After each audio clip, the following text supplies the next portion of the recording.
بسم اللہ الرحمن الرحیم۔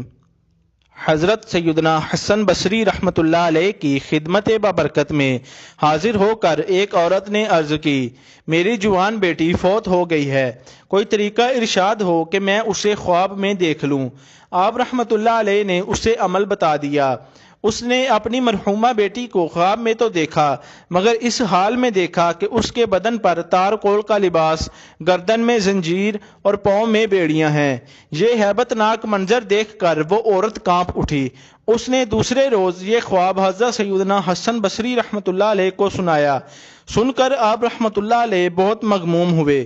کچھ عرصے بعد حضرت سیدنا حسن بصری علیہ رحمۃ الرحمن نے خواب میں ایک لڑکی کو دیکھا جو جنت میں ایک تخت پر اپنے سر پر تاج سجائے بیٹھی ہے۔ آپ رحمۃ اللہ علیہ کو دیکھ کر وہ کہنے لگی، میں اسی خاتون کی بیٹی ہوں جس نے آپ کو میری حالت بتائی تھی۔ آپ رحمۃ اللہ علیہ نے فرمایا، اس کے بقول تو عذاب میں تھی، آخر یہ انقلاب کس طرح آیا؟ مرحومہ بولی، قبرستان کے قریب سے ایک شخص گزرا اور اس نے مصطفیٰ جان رحمت، شمع بزم ہدایت، نوشہ بزم جنت، منبع جود و سخاوت، سراپا فضل و رحمت صلی اللہ علیہ وسلم پر درود بھیجا۔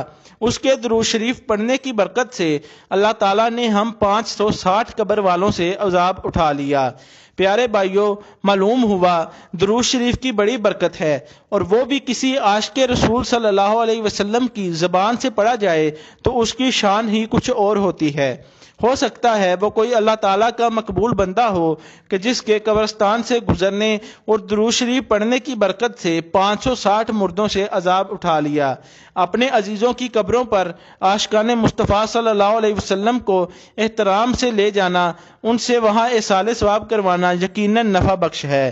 وما علینا الا البلاغ المبین۔